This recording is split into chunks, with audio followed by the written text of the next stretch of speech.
ನಮಸ್ತೆ ರೈತ ಬಂದವರೇ, ನನ್ನ ಹೆಸರು ಮಹೇಶ್ ಅಂತ ಹೇಳಿ. ಇವತ್ತು ನಾನು ಮೂಲತಃ ಹಾಸನ ಜಿಲ್ಲೆ ಚನ್ನರಾಯಪಟ್ಟಣ ತಾಲೂಕು ಶಾಂತಿಗ್ರಾಮ ಹೋಬಳಿ ಮಲಗೋಡ್ನಳ್ಳಿ ಎಂಬ ಗ್ರಾಮದಲ್ಲಿದ್ದೀನಿ. ಇವತ್ತು ವಿಡಿಯೋ ಮಾಡ್ತಿರೋ ಉದ್ದೇಶ ಏನಪ್ಪ ಅಂತಂದರೆ, ಇಲ್ಲಿ ನೋಡ್ಬೋದು ನೀವು, ಶುಂಠಿ ಬೆಳೆಗೆ ಸಂಬಂಧಪಟ್ಟಂಗೆ risers India marketing global private limited ವತಿಯಿಂದ ನಾವು ಸಮೃದ್ಧ ಆಗ್ರೋ ಪ್ರಾಡಕ್ಟ್ನ ಈ ಒಂದು ಶುಂಠಿ ಬೆಳೆಗೆ ಸಂಬಂಧಪಟ್ಟಂಗೆ ನಾವು ವಿತರಣೆ ಮಾಡಿದ್ದು. ನಾವು ಯಾವ ರೀತಿಯಾದಂತಹ ಮಾರ್ಗದರ್ಶನ ಮತ್ತು ಸಲಹೆ ಸೂಚನೆ ಕೊಟ್ಟಿದ್ದೋ ಅದೇ ಪ್ರಕಾರವಾಗಿ ಈ ಒಂದು ಶುಂಠಿ ಬೆಳೆಗೆ ಸಂಬಂಧಪಟ್ಟಂಗೆ ಸಮೃದ್ಧ ಆಗ್ರೋ ಸಾವಯವ ಉತ್ಪನ್ನಗಳನ್ನ ಬಳಕೆ ಮಾಡಿದ ಪರಿಣಾಮವಾಗಿ ಅದ್ಭುತವಾದಂತಹ ಫಲಿತಾಂಶ ಈಗ ನಿಮ್ಮ ಕಣ್ಣು ಮುಂದೆ ಇದೆ. ಹಾಗಾದರೆ ಈ ಒಂದು ಪ್ರಾಡಕ್ಟ್ನ ಯೂಸ್ ಮಾಡಿದಂತಹ ಈ ಊರಿನ ಮಾದರಿ ರೈತರಂತ ಧರಣೇಶ್ ಅವರು ಯಾವ ರೀತಿ ಯೂಸ್ ಮಾಡಿದ್ರು, ಯಾವಾಗ ಯೂಸ್ ಮಾಡಿದ್ರು, ಅದ್ರ ಬಗ್ಗೆ ಕೇಳೋಣ ಬನ್ನಿ. ಸರ್ ನಮಸ್ತೆ. ಈಗ ನಮ್ಮ ಪ್ರಾಡಕ್ಟ್ನ ನೀವು ಮೊದಲನೇ ಹಂತದಿಂದ ಈಗ ಯೂಸ್ ಮಾಡಿದ್ರಲ್ಲ, ಮೊದಲನೇ ಹಂತದಿಂದ ಯಾವಾಗಿಂದ ಯೂಸ್ ಮಾಡಿದ್ರಿ ಸರ್? ಇದನ್ನು ಬಿತ್ತನೆ ಮಾಡೋದ್ರಿಂದ ಬಿತ್ತನೆ ಒಂದು ಸ್ವಲ್ಪ ಮುಂದೆ ಬನ್ನಿ ಸರ್. ಆ ಬಿತ್ತನೆ ಮಾಡಬೇಕಾದ್ರೆ ನೀವು ಗುಣಿಗೆ ಹಾಕಿದ್ರಲ್ವಾ? ಗುಣಿಗೆ ಹಾಕಿದ್ದು. ಇಲ್ಲಿ ಎಷ್ಟು ಚೀಲ ಶುಂಠಿ ಇದೆ? 9 ಚೀಲ ಶುಂಠಿಗೆ ಎಷ್ಟು ಗ್ರೂಪ್ ಪ್ಯಾಕೆಟ್ ಹಾಕಿದ್ರಿ? 4. ಯಾವುದ್ರ ಜೊತೆ ಹಾಕಿದ್ರಿ? DAP ಗೊಬ್ಬರ ಜೊತೆ 4 ಗ್ರೂಪ್ ಪ್ಯಾಕೆಟ್ ಗುಣಿಗೆ ಹಾಕಿದ್ರಿ ಅಲ್ವಾ? ತಲಮ್ 2 ಪ್ಯಾಕೆಟ್, ಅಂದರೆ ಎರ್ಚಕ್ಕೆ 2 ಪ್ಯಾಕೆಟು, ಹೊಲಕ್ಕೆ ಎರ್ಚಕ್ಕೆ 2 ಪ್ಯಾಕೆಟ್ ಯೂಸ್ ಮಾಡಿದ್ದಾರೆ, ಮತ್ತು ಗುಣಿಗೆ 2 ಪ್ಯಾಕೆಟ್ ಯೂಸ್ ಮಾಡಿದ್ದಾರೆ. ಹಾಕ್ಬಿಟ್ಟು ನೀವು ಮಣ್ಣು ಮುಚ್ಚಿದ್ರಿ. ಅದಾದಮೇಲೆ ಎಷ್ಟು ದಿನಕ್ಕೆ ನೀವು ಮೊಳಕೆ ಬಂತು ನಿಮಗೆ? 20 ಡೇಸ್. ಒಂದು 20 ಡೇಸ್ ಮೊಳಕೆ ಬಂದಾಗ ನೀವು ಇದಕ್ಕೆ ಡ್ರೆಂಚಿಂಗ್ ಮಾಡಿದ್ರೆ ಎಷ್ಟು ಡ್ರಮ್ ಡ್ರೆಂಚಿಂಗ್ ಮಾಡಿದ್ರಿ? ಇದು 1.5 ಬ್ಯಾರಲ್ ಡ್ರೆಂಚ್ ಮಾಡಿದ. ಒಂಥರ ಡ್ರೆಂಚ್ ಮಾಡಬೇಕಾದ್ರೆ 1.5 ಬ್ಯಾರಲ್ಗೆ ಇವರು 3 ಅದ್ಭುತ, 3 super rich, 2 force, 1 super capture ಹಾಕೊಂಡು ಏನು ಮಾಡಿದ್ದಾರೆ, ಡ್ರೆಂಚ್ ಮಾಡಿದ್ದಾರೆ. ಡ್ರೆಂಚ್ ಮಾಡಿ ತದನಂತರದಲ್ಲಿ ಎಷ್ಟು ದಿನಕ್ಕೆ ನೀವು ಎಲೆ ಮೇಲೆ ಸ್ಪ್ರೇ ಮಾಡಿದ್ರಿ? ಹಾಗಾಗಿ ಒಂದು ತಿಂಗಳಾದಮೇಲೆ ಎಲೆ ಮೇಲೆ ಏನು ಮಾಡಿದ್ದಾರೆ, ಸ್ಪ್ರೇ ಮಾಡಿದ್ದಾರೆ.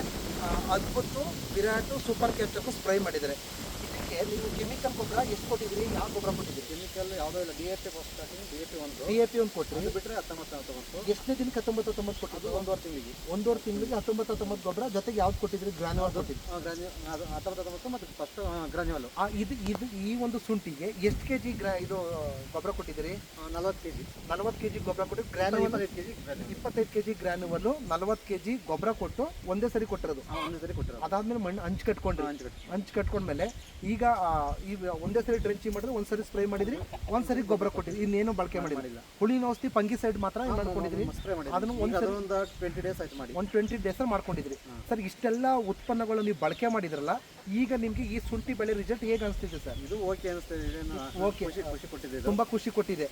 ನೋಡಿ ಸರ್, ಆಲ್ರೆಡಿ ನಮ್ಮ ಸಮೃದ್ಧ ಆಗ್ರೋ ಸಾವಯವ ಉತ್ಪನ್ನಗಳನ್ನ ಏನು ಮಾಡಿದ್ದಾರೆ, ತುಂಬಾ ಚೆನ್ನಾಗಿ ಬಳಕೆ ಮಾಡಿದ್ದಾರೆ. ಕೇವಲ ಒಂದು ಸರಿ ಮಾತ್ರ ಏನು ಮಾಡಿರೋದು ಸರ್, ಡ್ರೆಂಚಿಂಗ್ ಮಾಡಿದ್ದಾರೆ. ಈಗ ಇದಕ್ಕೆ ಮೊಳಕೆ ಅಂತಂದರೆ ನೋಡ್ಬೋದು, ಇಲ್ಲಿ ನಿಮಗೆ ಕಂದುಗಳು ಅಂತೀವಲ್ಲ, ಅದು ಮರಿಗಳ ಸಂಖ್ಯೆ ಜಾಸ್ತಿ ಆಯ್ತಿದೆ. ಪ್ರತಿಯೊಂದು ಕಡೆಯೂ ಮರಿಗಳ ಸಂಖ್ಯೆ ಇನ್ನೇನು ಬರುವಂಥ ಮೂಮೆಂಟಲ್ಲಿದೆ. ಈಗ ನಾವೇನು ಮಾಡ್ತಿದ್ದೀವಪ್ಪ ಅಂದರೆ, ಇದಕ್ಕೆ ರೈಜೋ ಬೂಸ್ಟು ಮತ್ತು NPK ಲಿಕ್ವಿಡ್ನ ಏನು ಮಾಡಬೇಕು, ಒಂದ್ಸರಿ ಡ್ರೆಂಚ್ ಮಾಡಬೇಕು.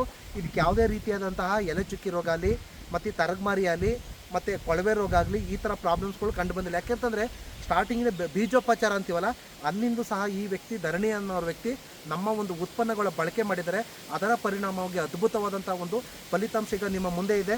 ಸರ್, ಬೇರೆ ರೈತರಿಗೆ ಈ ಒಂದು ಸಾವಯವ ಉತ್ಪನ್ನಗಳ ಬಗ್ಗೆ ನೀವು ಬೇರೆ ರೈತರಿಗೆ ಏನಂತ ಮಾಹಿತಿ ಕೊಡ್ತೀರಿ ಸರ್? ಅದೇ ನಾವೀಗ ಇಳುವರಿ ನೋಡ್ಕೊಂಡು ಈಗ ಇದೆಲ್ಲ ಚೆನ್ನಾಗಿ ಬಂದಿದೆ, ಬೆಳವಣಿಗೆ ಚೆನ್ನಾಗಿದೆ. ನಿಮ್ಗೆ ಇಳುವರಿ ಇಂಪಾರ್ಟೆಂಟ್ ನೋಡ್ಕೊಂಡು ಸರ್ ಹೇಳ್ತಿದ್ರೆ, ಆಲ್ರೆಡಿ ಈ ಒಂದು ಬೆಳೆದು ಇಳುವರಿ ನೋಡಿಕೊಂಡು ನಾನು ಬೇರೆ ರೈತರಿಗೆ ಏನು ಮಾಡ್ತೀನಿ, ಮುಂದೆ ಫಸ್ಟ್ ಕೇಳಿದ್ರು ಈ ಕೆಲಸಕ್ಕೆ ಜಾಯ್ನ್ ಆಗಿ ಅಂತ. ಹೌದು, ನಾನು ಫಸ್ಟ್ ಎಕ್ಸ್ಪೀರಿಯನ್ಸ್ ತಿಳ್ಕೊಂಡು ನೆಕ್ಸ್ಟ್ ಮುಂದಿನ ವರ್ಷಕ್ಕೆ ಇಳುವರಿ ಎಲ್ಲ ಚೆನ್ನಾಗಿ ಬರ್ತು ಅಂದರೆ ನಾವು 10 ಜನಕ್ಕೆ ಇದು ಮಾಡ್ಬೋದು. ಖಂಡಿತ.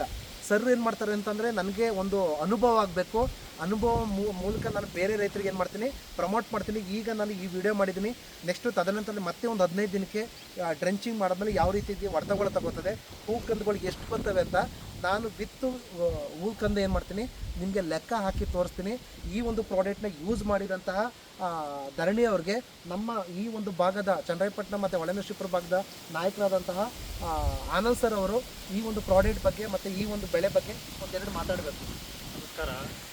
ಇವರು ನಮ್ಮ ಸ್ವಂತ ಕಿರಪ್ಪನ ಮಗನೇ, ಬಟ್ ಬೆಂಗಳೂರಲ್ಲಿ ವಾಸ ಇದ್ದರು. ಊರಿಗೆ ಬಂದ್ಬಿಟ್ಟು ನಾನು ಏನಾದ್ರು ಒಂದು ಸ್ವಲ್ಪ ಮಾಡಬೇಕು ಜಮೀನಲ್ಲಿ ಅಂತ, ಸರಿ ಧೈರ್ಯ ತಗೊಂಡು ಮಾಡುವಂತೇಳಿ ನಮ್ಮ ಮಾರ್ಗದರ್ಶನದಲ್ಲಿ ಶುಂಠಿ ಬೆಳೆ ಮಾಡುವಂತ ಹೇಳ್ಬಿಟ್ಟು ಹೇಳಿದ್ದೆ. ಸರಿ ಅಂತ ಹೇಳ್ಕೊಬಿಟ್ಟು ನಾನು ಯಾವುದೇ ಒಂದು ಸ್ಟಾರ್ಟಿಂಗಿಂದ ಬೀಜೋಪಚಾರದಿಂದ ಹಿಡಿದು ಕೊನೆವರೆಗೂ ಯಾವ ಥರ ಬೈಕ್ ಮಾಡಬೇಕು ಅಂತೇಳಿ ಎಲ್ಲ ಮಾರ್ಗದರ್ಶನ ಕೊಟ್ಟೆ. ಯಾವುದಕ್ಕೋಸ್ಕರ ಇದು ಮಾಡಿಲ್ಲ, ಸಂಪೂರ್ಣವಾಗಿ ಕೊನೆವರೆಗೂ ಚೆನ್ನಾಗಿ ಮಾಡಿದ್ದಾರೆ. ಇವತ್ತು ಚೆನ್ನಾಗಿ ಒಳ್ಳೆ ಇಳುವರಿ ಅಂದ್ರಲ್ಲ, ಫಸ್ಟು ಚೆನ್ನಾಗಿ ಶುಂಠಿ ಬೆಳೆ ಚೆನ್ನಾಗಿ ಬೆಳೆ ಬಂದೈತೆ. ನೆಕ್ಸ್ಟ್ ಇನ್ನೊಂದು 20 ಡೇಸು 1 ಮಂತಲ್ಲಿ ಇಳುವರಿ ಏನು ಬರುತ್ತೆ ನೋಡಬೇಕು ಅಂತ ನಾನು ಫಲಿತಾಂಶಕ್ಕೋಸ್ಕರ ಕಾಯ್ತಾ ಇದ್ದೀನಿ. ಇಳುವರಿ ಬಂತು ಅಂತಂದರೆ ನನಗೊಬ್ಬ ಉತ್ತಮ ಲೀಡ್ರು ಸಿಗ್ತಾ ಅಂತ ನಾನು ಸ್ವಲ್ಪ ಖುಷಿ ಪಡ್ತಾ ಇದ್ದೀನಿ. ಸರ್ ತುಂಬ ಚೆನ್ನಾಗಿ ಅವರ ರಿಲೇಷನ್ಗೆ ಇದನ್ನು ಕೊಟ್ಟಿದ್ದಾರೆ. ಯಾಕೆಂತಂದರೆ ಮೊದಲು ಅವ್ರಿಗೆ ಕೊಟ್ಟು ಆ ವ್ಯಕ್ತಿನ ಈ ಒಂದು ಸಾವಯವ ಉತ್ಪನ್ನದ ಬಗ್ಗೆ ಮಾಹಿತಿ ಕೊಡೋದಕ್ಕೆ ಮತ್ತು ಈ ಒಂದು ಬಿಸ್ನೆಸ್ ಸ್ಟಾರ್ಟ್ ಮಾಡೋದಕ್ಕೆ ಸರ್ನು ಏನು ಮಾಡಿದ್ದಾರೆ, ಪ್ರಮೋಟ್ ಮಾಡಿದ್ದಾರೆ. ಸರ್ರು ಕಿಳವರಿಗೂ ಏನು ಮಾಡಲ್ಲ, ಅದರ ಇಳುವರಿ ನೋಡ್ಕೊಂಡು 9 ಚೀಲ ಶುಂಠಿಗೆ ಎಷ್ಟು ಇಳುವರಿ ಬೀಳ್ತದೆ ಅಂತ ನೋಡಿಕೊಂಡು ತದನಂತರದಲ್ಲಿ ನಾನು ಸಹ ಇದರಲ್ಲಿ ವರ್ಕ್ ಮಾಡ್ತೀನಿ ಅಂತ ನಮಗೆ ಭರವಸೆ ಕೊಟ್ಟಿದ್ದಾರೆ. ಆ ಭಗವಂತ ನಮ್ಮ ಒಂದು ಪ್ರಾಡಕ್ಟ್ನ ಯೂಸ್ ಮಾಡಿದ್ದಾರೆ. ಆ ದೇವರು ಅವ್ರಿಗೆ ಹೆಚ್ಚಿನ ರೀತಿ ಇಳುವರಿ ಕೊಡಲಿ, ನಮ್ಮ ಜೊತೆ ಅವರು ಕೈ ಜೋಡಿಸ್ಲಿ ಅಂತ ಹೇಳ್ತಾ ಈ ಒಂದು ಪ್ರಾಡಕ್ಟ್ನ ಯೂಸ್ ಮಾಡಿದಂತಹ ಮಲಗೋಡು ಗ್ರಾಮದ ಧರಣೇಶ್ ಅವ್ರಿಗೆ ಸಮೃದ್ಧ ಆಗ್ರೋ ವತಿಯಿಂದ ಹಾಗೂ ರೈಜರ್ಸ್ ಇಂಡಿಯಾ ಕಂಪ್ನಿ ವತಿಯಿಂದ ತುಂಬು ಹೃದಯದ ಧನ್ಯವಾದ ಅರ್ಪಿಸ್ತಾ ಈ ಒಂದು ವಿಡಿಯೋನ ಇಲ್ಲಿ ಕೊನೆ ಮಾಡ್ತಿದ್ದೀನಿ. ಜೈ ಹಿಂದ್, ಜೈ ರೈಜರ್ಸ್ ಇಂಡಿಯಾ.